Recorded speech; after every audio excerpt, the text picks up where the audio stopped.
This is GPVWC Radio, and you're listening to the Super League Show. Hello, and welcome to part 2. Hopefully you've seen part 1. I'm still here. I'm Scrutineer. I'm here with Mr. Ben Willis. Hello. And Mr. Will Ponissi. Hello. We're going to go through now the second half of the grid, including the new teams, and making our own predictions for the whole standings at the end of the year. Gulp. So, wish us luck, and we're going into that now. So, we shall start off. One of those teams we're coming on to is Adonis Engineering. They're now known as Pescara, Adonis Engineering. Yeah. My Italian is poor. Maybe I should get Will to do that. But nonetheless, so they've got a new sponsor. Slightly odd that it's a other sim racing team sponsoring them, but money's money.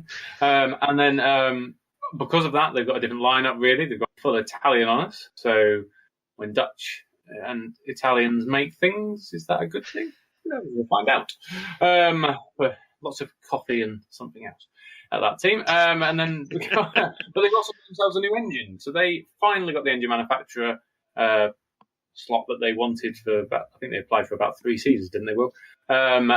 So, like I said, the Revington engine with the Bull livery will be exciting to see how that does. And did get customers as well in its first year, which is something that everyone says. So that's good.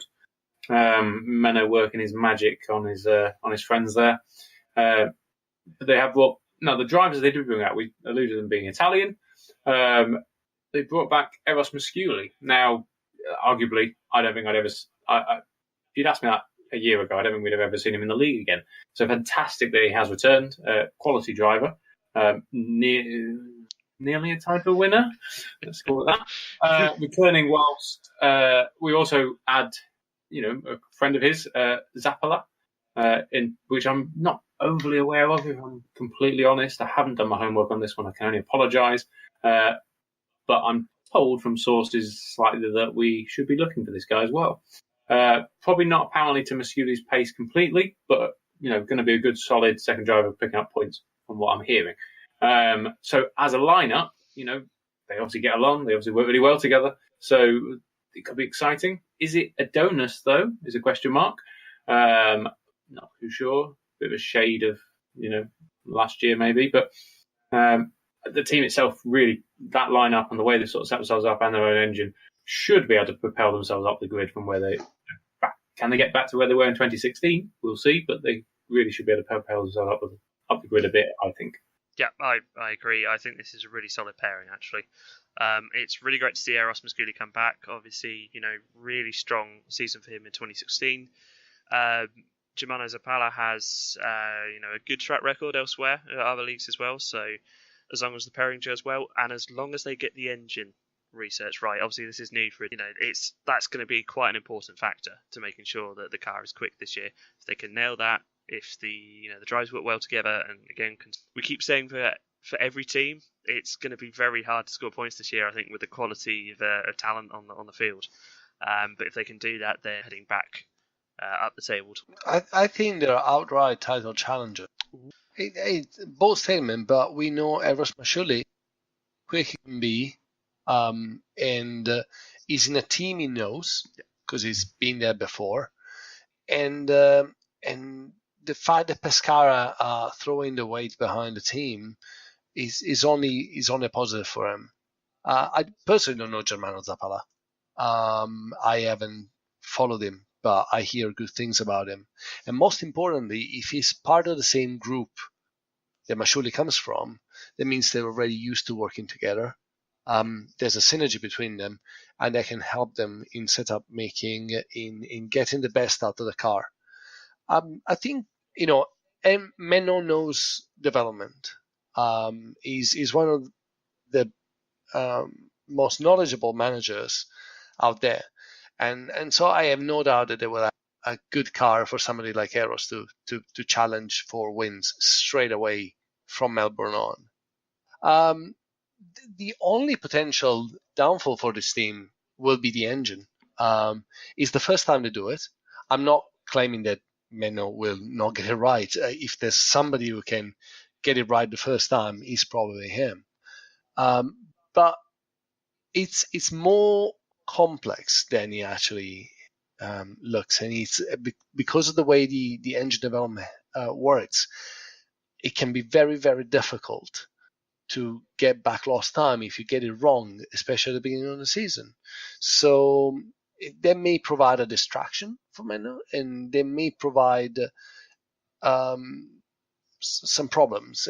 We'll only find out. As I said, he's a very skilled manager, and I think he'll get a hang of it right away.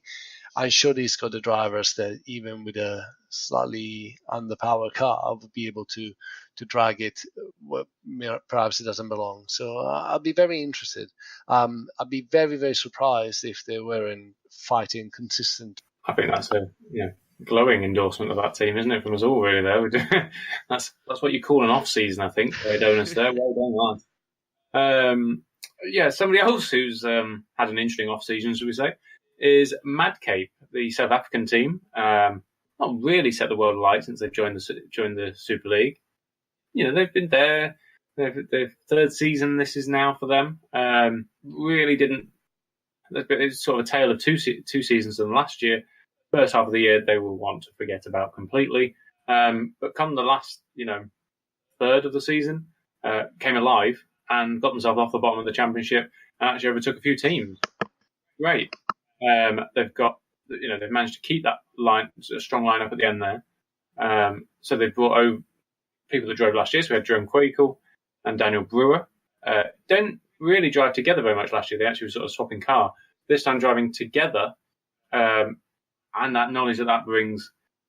This is a team that's won titles elsewhere together in that driver lineup, and they're actually bringing over their manager Peter Bell to help manage that team on behalf of Madcape and Xavier there. So they brought in personnel to help in the background as well, which I think was what was massively lacking last year. If those guys can be sort of left to do what we know they can do, this team could jump up hugely up the table, a bit like we were saying with Adonis. Now, these are teams that are coming in the bottom four here last year, and we're now talking about them potentially being right up the other end of the table, what does that mean for the guys already up there? It's going to be ridiculously tight this time around.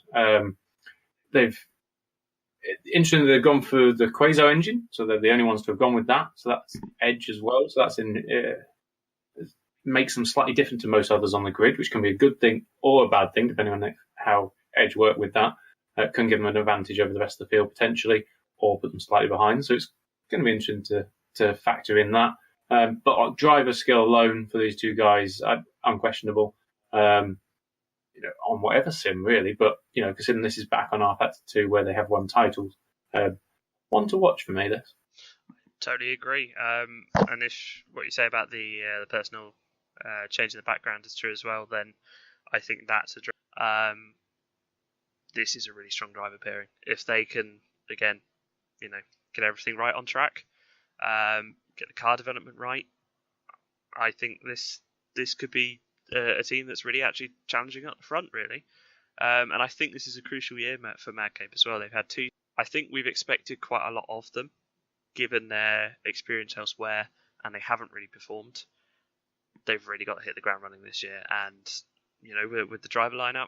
Yeah, I mean, and I think one of the common threads that we're finding out in this conversation is the incredible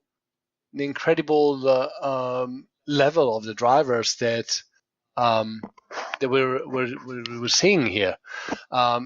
Again, Madcape are coming out with two incredible drivers. They need a strong season because they have been struggling.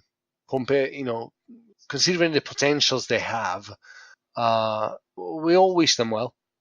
They've got the drivers, they've got the organization to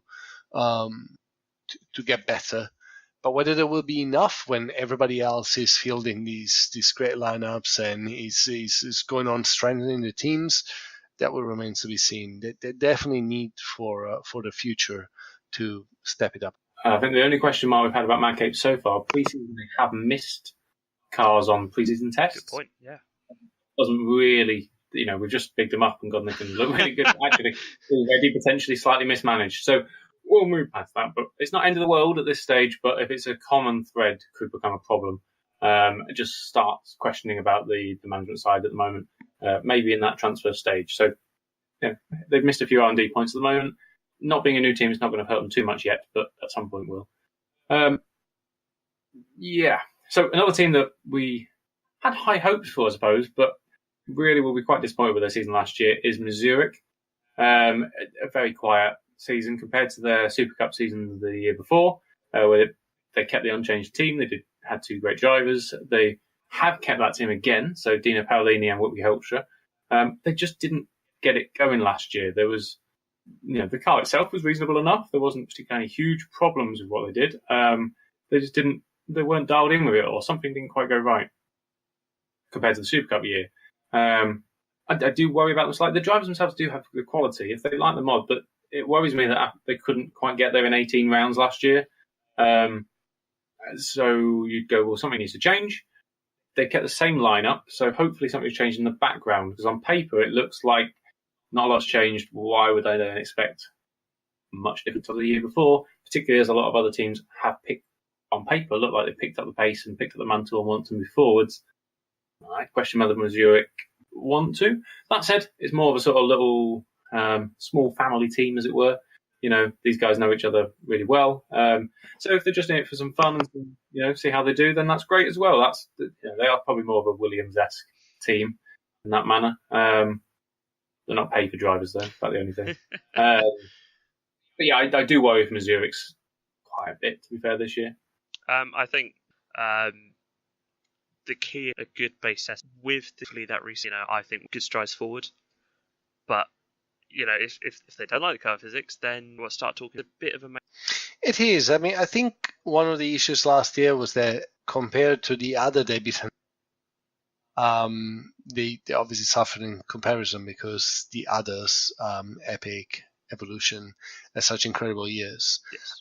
But I agree with Ben. The results speak by themselves, and even though there is potential in these teams, and they've demonstrated in previous seasons in the lower formulas that they can do really well, they will need to step it up, and we'll start thinking in Super League, which is harsh on the team because it's a good outfit. Yeah, we all wish them well, but slight worries there. Another team I'm worried about is Storm. Now, arguably a lot of people probably didn't even expect to see them on the grid if you followed last year, but they're here, so welcome back, Storm. They're here for 2019 with 2 new drivers that we've not heard of before either at all. They've gone full Man City on us and gone with Invictus Ranieri and Riccardo Pellegrini. So, managing teams is going to be awesome. But outside of that, let's hope they can drive as well. I'm quite unsure of them. They're 2 Brazilian guys. They do, from the results I've seen on paper, they're winning series over in Brazil, so that sounds great. But who are they up against? The guys in Brazil, just a lot of other Brazilian guys. So it's interesting to see how that works over here. I'm not sure how the time difference will work as well with them. That's potentially going to have to be racing at weird hours. I like the fact that they've come back and done something different. They've not picked somebody from a lower series or somebody that's a bit, they've just gone, this is almost right. We're going all or nothing with these guys. And I like that. That's a ballsy approach. Nice work, Storm. Let's see how it works out, though. If we're unknown guys to me, I can't massively predict it. The spiral of the team for the last season or 2 since the Gagzellas of the world have left them is a worry. And so you'd expect them potentially be down the bottom again. But who knows, really, with these guys? They could get a 1-2 first round. We don't know. Exactly. I think, as you say, it's too tough to call this one. It's, like Mazurek, think again. They were, hopefully, It is a critical. They started so well last year, and then it's just gone downhill. Obviously, we are looking at a situation now in which there was a bit of a lack of way. Other people. We are taking in 2 new drivers for 2019, which is always a risk, especially with people that may be negatively affected by the change of times later in the month. It's a critical situation, and they really need all these changes. Bring some. Let's wait and see. Exciting stuff. Hello to all the new Brazilian fans we must have. Hi. Hi. We're now big in Brazil, guys. Well done. We made it. So, the team that did come bottom last year, and the team whose best moment of the season was their car launch, which is worrying, was, am I wrong? Was Red Bull Street Fighter. The Red Bull thing is fantastic. Came all guns blaring, all shouting about it. Fantastic, why not? Signed Florian Gaia, race winner, team's title winner. Bringing in that sort of element of people, and then coming last really is not what they planned. So we go into 2019. Presumably they will also plan not to come last. So where can they get to? We've got Florian Gaia still there. Great stuff. He's obviously got the potential to really be at the top end. And then they brought David Franchik into a full-time race seat there, replacing Ben Howell. And, well done for Ben to know that, as team manager, you need to make these different decisions. He did replace himself towards the end of last year with Franchik. Franchik did come up with a good result. I think he got 7th in his first race to the team again, which was good. But then they didn't really set the world alight either. They showed more glimpses at the end of the season, but were outscored by people like Madcape and stuff towards the end of the year. In theory, the drivers are good. Whether or not they're as good as some of the others on the grid, because, like I said, there's some really good talent coming in now, and you can't work completely on past laurels anymore. And the biggest worry to me is that the team obviously didn't quite work last year, didn't really get the right level. They've not massively changed anything. The drivers that are there were already there last year, either as test driver in Franchik's time or Florian was the race driver. So it's one of those things. If you do the same thing again and again, why would you expect a different result potentially? So it's difficult, but I think the team is backed heavily. They've picked a good engine. Why not? They're going for it. The drivers themselves have got the talent to move up the field. I just think their ambitions are probably higher than the level they can be at the moment, if I'm honest, for this year. But if you come last year, moving up at all has got to be a help, hasn't it? I was about to say anything compared to last year. But for that to happen, we've got to have Florian and we right up there with Franchik. So I agree. I expect from, and again, it's got to show that.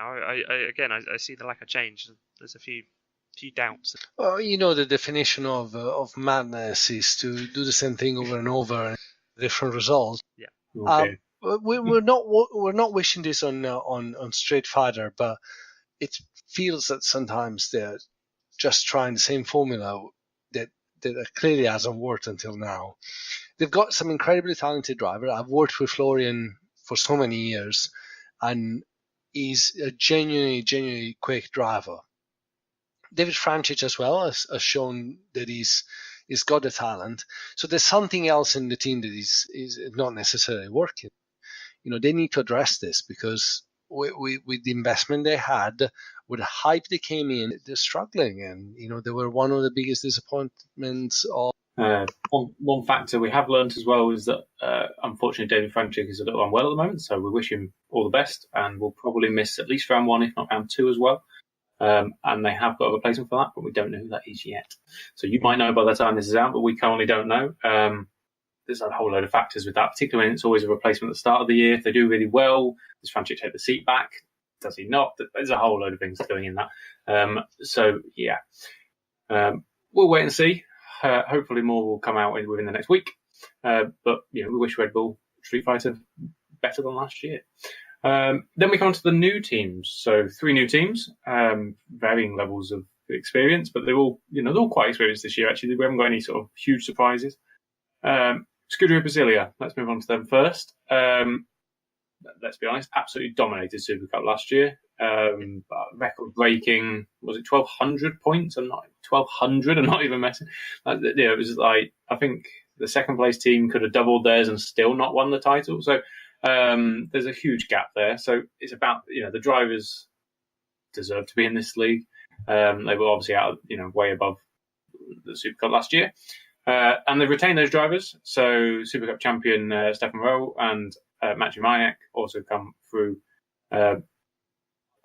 I've not seen in a new team with such an exciting lineup in the Super League, if I'm honest. It's a brand new team and experience of the league.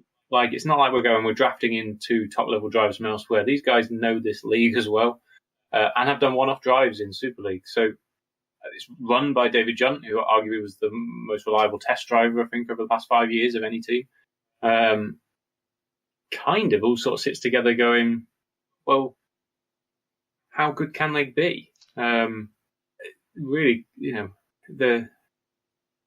I'm imagining them up in the top half of the table, just on the back of that. I mean, it's a bold move, but we've seen two new teams last year finish in the top 4, so why not? I totally agree. I think this is such a strong team. Super Cup last year speaks for itself.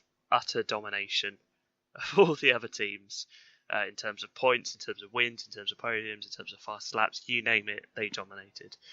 That does bring expectation, given we know how quick these guys are. So as long as they can have it, having David Yunt, everything there is as to how the team, I don't think they're going to be lacking. I agree. David Yunt is the best man to be in charge of a debutant team. He's done it all development system work. He's been in charge in the past in the Super League, and he's got 2 incredible drivers that demonstrated last year that the races left, right, and center. I think the only problem for Basilea would be the problem that every other more established one, in which they run out of points quicker, they run out of cash quicker, they won't be able to make as much investment in those areas as some of the more established teams. But that is not necessarily a problem at this stage for the team.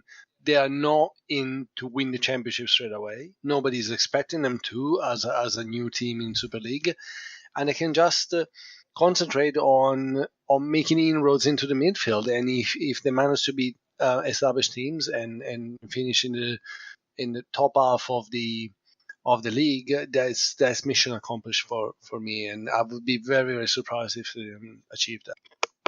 So there's 2 other little bits I want to add to that. I don't often talk about the test drivers that much, but one that did get me is Don Kersmakers. For those of you who have been around the block for a while, might remember that name.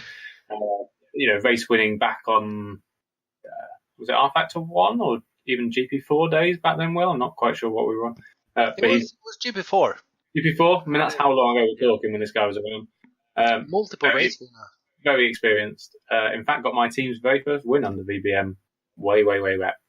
I want to say about 2007, something like that. So, very fond memories there. This team almost reminds me of what it would have been like if Walk had got promoted and moved up. Yes. How would they have done? This is what I think this would have been like. So, interestingly. Another new team that's come on in, who came second in the Super Cup last year, and arguably been around the block for quite a while. Most of you may know them as a Formula Challenge team from if you follow the league at all over the past 6 years. But they haven't. They've done the Super Cup. They moved on forwards. They did very well and they moved forward. So this is WTF1, not to be confused with our title sponsor, which probably will be confused by in a minute when I speak about them. But English team, really, they got overshadowed a little bit last year by Scuderia Brasilia, but nonetheless still did a very good job. They actually ended up losing an awful lot of drivers to the Super League. They seem to be supplying drivers to the Super League. So Yannick Bock came from them, for example. But they have brought in Tobias Olsen, drove Madcape last year and things. So he's a good guy. We know that he can have speed. He can do. I hope he does the whole season. The worrying factor is they haven't announced second driver yet, which is always a worry at this stage because normally the reason they haven't done it is because they haven't actually got one yet, not because they're hiding it. I hope it's the second one. I hope they're just going to pull out, Van Buren or whatever it might be. But my gut instinct is, maybe not. But as a new team, they don't need to set the world alight. Like you say, it just needs 2 solid drivers, scoring points. But I'm slightly worried for them, a bit along the lines of Mazurek and stuff. I think potentially could struggle. Depends on that second driver. It's very hard if you don't know the full lineup to really quantify it. So, and that basis, I don't think they're quite ready for the season. So I'd say they're going to struggle. Firstly, I want to say it's so great to see WTF. WTF. I see. I've done it now. There you go. It wasn't me. YTF1. Let's get it right. So great to see their efforts for so many years. I think it was 20, and they are all the way from the bottom, all the way back up to the top. So yeah, great to see that effort. Then we have to start worrying about the fact they don't have a second driver. I agree with you, Mike. It is, but equally, as you say, just getting to reliable thing, that is, that's a success point, just to make sure the finishing and then that's something. I think it's the issue for the team will be having to keep it realistic. Is the first year they probably won't have the same availability of top level drivers that Basilea would have. So they just have to do their homework and try not to bite more than they can chew. It's important they establish themselves. It's important they don't spend too much. It's important that they save some points for next season, and just aim to have a consistent, solid season, possibly finding the basis in terms of drivers, in terms of structures to build on for next season. If they do that, it's a job well done, satisfied. Fingers crossed for them. I'm excited to see how that second drive is going to be. I hope we don't just find out literally on the grid of round one, but we'll see. Maybe they have guest drive every time. You know what I mean? We're going to think for Matt. If you want to drive, talk to Matt, maybe. Who knows? Last but not least, or maybe least, we'll see.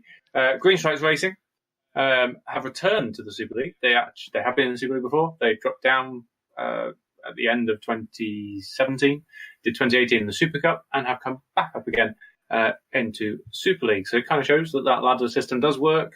Hopefully a year down in the Super Cup will have reinvigorated them moving forward, because if I'm honest, 2017 was a dismal year in Super League for them. I think it's a record low point score. But hopefully they won't get to that point. The interesting factor, I suppose, in their off-season, not only the fact that they came up to Super League, was the very close relationship with Red Bull Street Fighter. Announcing both cars together is an interesting move. Actually, not announcing your own car on your own social media is a very interesting move. But, sponsored by Red Bull all over the car as well. So obviously a new era of Green Stripes Racing.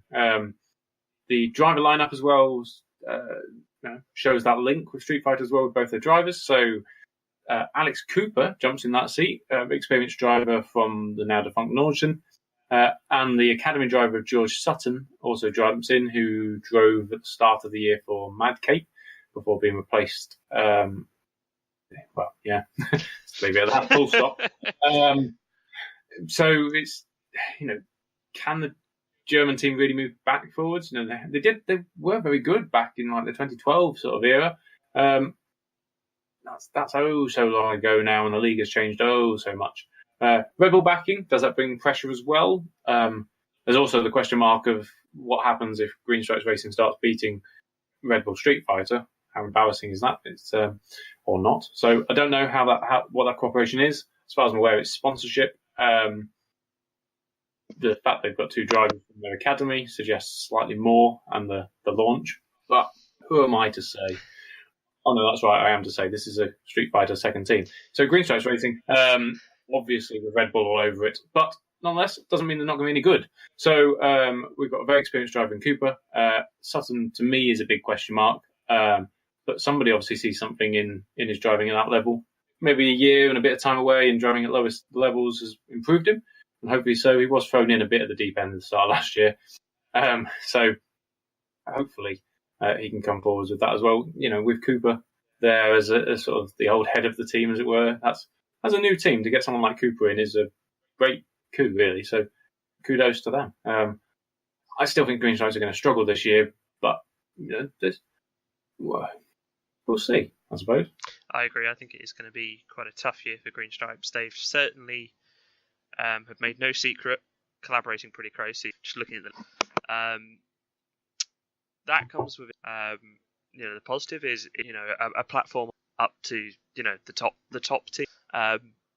There's obviously the downside of if Green Stripes start beating, it's embarrassing if that happens. Cooper, he's a well-known quantity. Bit of a question. Who knows? Maybe it's nice to see. I think it's going to be an interesting.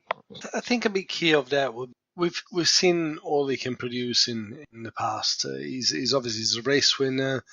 He's had the best of some of the best drivers there. But then it comes on the back of a very, very difficult year with Notion. A year in which he couldn't find a consistency, couldn't find a feeling with the car. So depending on which Cooper turns up and which Cooper gets the right feeling with the car, it could be what makes or breaks Green Stripes here.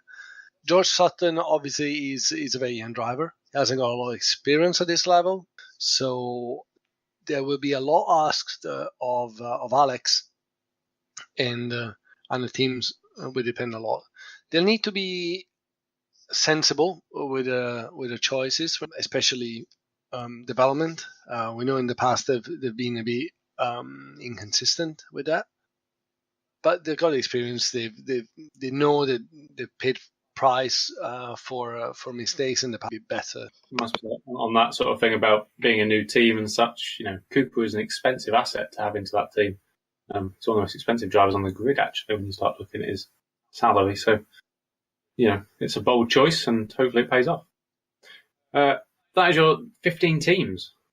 That seems quite a lot, doesn't it, this year? Now we've got the interesting factor now.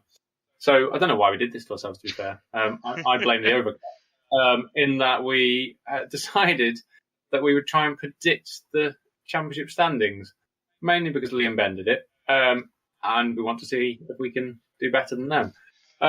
So we've a bit of interesting news.tv rivalry going on. So we're going to sort of run through very quickly, I suppose, because we've sort of told you our thoughts already on each team, so why we think they're going to end up where they end up. As the graphic suggests, we'll start with Ben, shall we? What are we thinking? So I've got ACR to reclaim their team's title at the top there.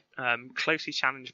I've then got I think they are going to do an epic. I then think it's going to be sort of a close battle between 5th, 6th, and 7th. It's quite hard to predict this midfield, I think. Equally, I've got Red Archer in 8.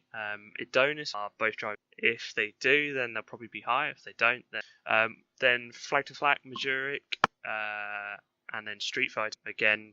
And then 13th, about them, WTF1. We do their final driver. And that seems fair enough. I mean, when we put this together, we weren't actually a million miles off each other. No. Not massive. There's a few exceptions which we'll go through, but so I'll quickly run through mine as well. I've been quite a ballsy move, and I had to put myself as winning it. Bias. I know, but if I don't, then yeah. So yeah, I think we will. I think Edge and Evolution, I think, actually sit exactly where they sat last year. Very close, but nonetheless, I think it'll all be there. Then, like you said, the midfield pack. I think some of the teams that really look like they've impressed on paper to me. Mad Cape, Basilia, and Adonis all, I think, have improved massively, and you could put them in the order of those three realistically. Epic, again, are good, but I think those three have probably overtaken them, in my opinion. So that's what I think that is. Hawkeye, again, stuck with the lineup, but I think will be there or thereabouts. But unfortunately, because others have improved, I think they end up dropping to 8th. Same with Red Archer as well, though. Again, Red Archer and Storm I've sort of put in there as 9th and 10th, but they could be miles up there. They're just such an unknown quantity. So I've sort of given them slight benefit of the doubt because I don't know much about them. Whereas some of the teams below I do know about, and I think they'll be struggling. Street Fighter have moved up, albeit not that far, because not a lot's changed, but I think there's teams worse off than them. Mazurek I do worry about, as I said. Flag to Flag, it's one of the weaker lineups on the grid. Green Stripes being a new team, and again, one of the weaker lineups, and WTF1 I had to put down there because I don't know the lineup. Whereas Storm and Red Archer, we don't know a lot about the drivers, at least we know they exist. So that's a big factor to me.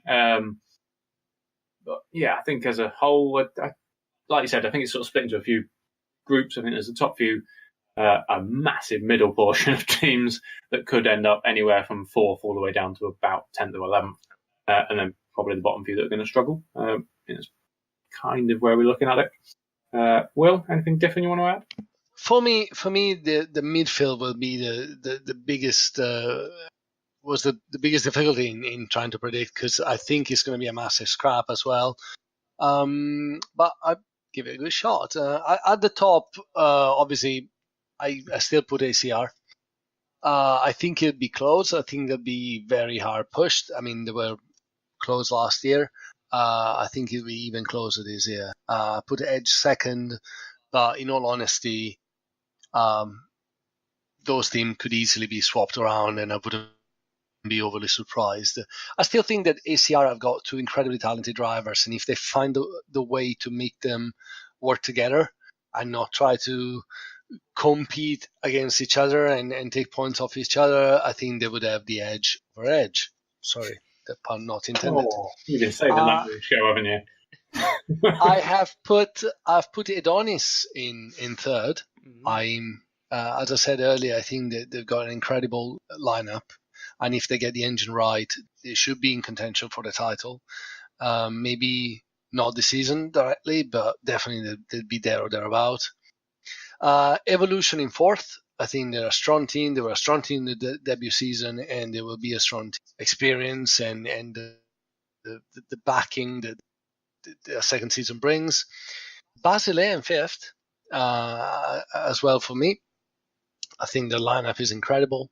I think they got a good management, and they should be there ahead of the midfield. Midfield again. Any of these positions could be swapped around because they're going to be close. But I put Epic in sixth. Madcape making some advances in seventh, just ahead of Hawkeye. Put Flag to Flag in ninth, just ahead of Red Archer, mostly because I hope that won't be the case, but Red Archer in the last few years haven't been the most solid outfit, so they may pay some price. I've given a big vote of confidence in WTF1. Put them in 11th. I think if they stick to the game plan, if they don't try anything too bizarre and just work hard, they could be ahead of the lower rungs. And then 12th to 15th has really been those that I expect to struggle. Mazurek. Again, I think they're not too bad, but they haven't got anything that seems like it's able to give them like the spark to get ahead of the other teams in midfield. I've seen more like at the bottom of the midfield rather than front runners of the back markers. And I got Storm in 13th, mostly the untested lineup and the management issues. And I got like Street Fighter in Green Stripes Racing in 15th, which doesn't probably say a lot about the trust I've got in the work they're doing. I hope to be proven wrong because they're both two very likable outfits, and we all wish them to do well. But as things stand at the moment, I haven't got the biggest trust in what they will be able to achieve. But then again, it's still. Well, absolutely. I think some interesting bits there. There's quite a few we sort of are familiar with, really. Like we sort of agree on there or thereabouts, most of the guys. There's a few exceptions, I'll admit. I think the biggest sort of difference, I think, is Adonis, realistically. But it just shows that it's not as clear cut as people make out, is it? Really, the Super League could go anyway. It could literally end up the opposite to what we put. Yeah. It really could. And no doubt you want to spark up in the comments, you're more than welcome. Do you know better than us? Put your predictions as well. Let us know what you think. Be nice, but tell us. Please be kind. It's episode 1 of this year. It's a new year, new start. Come on. So we've got so much going on with that. I mean, I'm excited to see where everybody can possibly end up. There's so much happening. All of it will be caught here on SuperNews.tv for GPVWC. And you'll also be able to catch it all. All the races will be live broadcast via YouTube. You can catch it on this channel on GPV here. You can also catch it on the WTF1 Facebook. Thank you to our sponsors there. If you like what you're seeing, these sort of shows, this sort of thing, please get involved. There's lots of stuff we can do. If you're liking this sort of stuff, this is how these sort of shows started. Get onto Discord, have a chat with us. I'm sure we can sort something out. If you don't really want to get actively involved but still want to be part of the community, you can join our Patreon. We've got a Patron community on the screen now as well. Make sure you join along. You can get involved. You can pick shows that we're going to do. Shout out to our member of the month, Chris Shepherd. Thank you very much. Come along and chat away with each of us.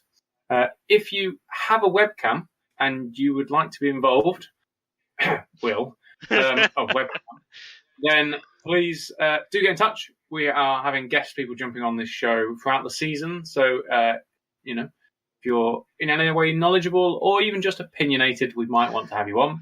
Come and have a chat. That's I'm dangerous. sure that we can sort of- I know I may have opened a can of worms there. Just oh my goodness, I need to change my email. Yeah, so awful lot going on. Make sure, of course. So we're if you're watching this as we've launched this, well done to you. Thank you very much for joining us. The race is this time next week. We've got the Super League race there. There's a lot of action before that, of course. Make sure you're following on gpvwc.com or just subscribe to this channel. Link below. Hit that bell notification as well, and you'll get told every time we're live and every time that a race is happening, so you don't miss any of the action at all at this fantastic series. Even the lower series are the guys that are feeding into this one, so you want to pick up the future Super League champions, that's the place to look at, and there's some incredible racing down there as well. Obviously, we're on social media everywhere. That's all on the screen now, so make sure you like, follow, subscribe, whatever it may be. Of course, we've got loads of that's including GPVWC. So thank you very much, everybody, for joining in. I know this has dragged on a little bit, but we are quite opinionated, and there's a lot of teams, a lot of action. I want to thank everybody for joining this. Ben, thank you very much for coming on once again. Thank you as I know ever. you've been doing this now for years. So thank you. Thank you, Will, for making a very rare appearance in the media. My pleasure. It's not like it's your job. But no, thank you for coming on. It's interesting to have you on, particularly not as a team owner now. So you haven't got the bias that I have. So that's always useful. So I can only speak the truth. Fair enough. So great to have everyone on. Make sure you're getting involved this year in some form or another. You will be missing out if you haven't. If you made it this far, though, in the show, I'm sure you're already involved. So welcome, hi, and we'll speak to you very soon. Thank you, everybody, for coming. Say goodbye, chaps. See ya. Goodbye. The Super League show is part of the GPVWC Radio podcast channel and is produced by simnews.tv for Downforce Radio.